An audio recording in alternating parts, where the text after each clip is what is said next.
బాలు మీనా వైపే కన్నార్పకుండా చూస్తూ ఉంటాడు. ఇంతలోనే అక్కడికి వెనకాలే రోహిణి వచ్చేస్తుంది. రోహిణిని చూడగానే బాలు ఒక్కసారిగా షాక్ అయిపోతాడు. రోహిణి కూడా బాలుని చూస్తుంది. ఇద్దరు ఒకరినొకరు చూసుకొని గతంలో హాస్పిటల్లో వాళ్ళిద్దరూ గొడవ పడ్డ విషయం గుర్తు చేసుకుంటారు.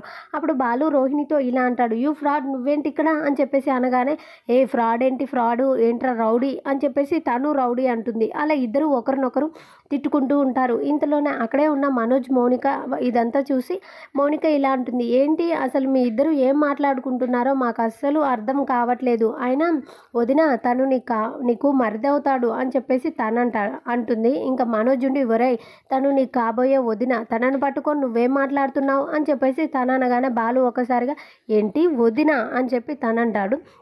రోహిణి ఉండి, ఏంటి నాకు మరిదా అని చెప్పేసి, సారీ అండి ఏదో అనుకోకుండా జరిగింది అని చెప్పి తనంటుంది. అప్పుడు బాలు ఉండి, సారీ నేను మాత్రం అస్సలు చెప్పను, ఎందుకంటే నీకు చాలా ప్రౌడ్ ఉంది, మీ ఇద్దరు భలే సరిపోయారు, అయినా నీకు మా వాడి గురించి మొత్తం తెలుసా, నీకు నేను మా వాడి గురించి చెప్పాలి అని చెప్పేసి అలా తనకి చెప్తూ ఉంటారు. అప్పుడు చెప్తూ ఉండగానే వాళ్ళందరూ అడ్డుపడి, ఒరే ఏంట్రా నువ్వు చెప్పేది, నడు అని చెప్పేసి తనని లోపలికి లాక్కొని వెళ్ళిపోతారు బాలుని.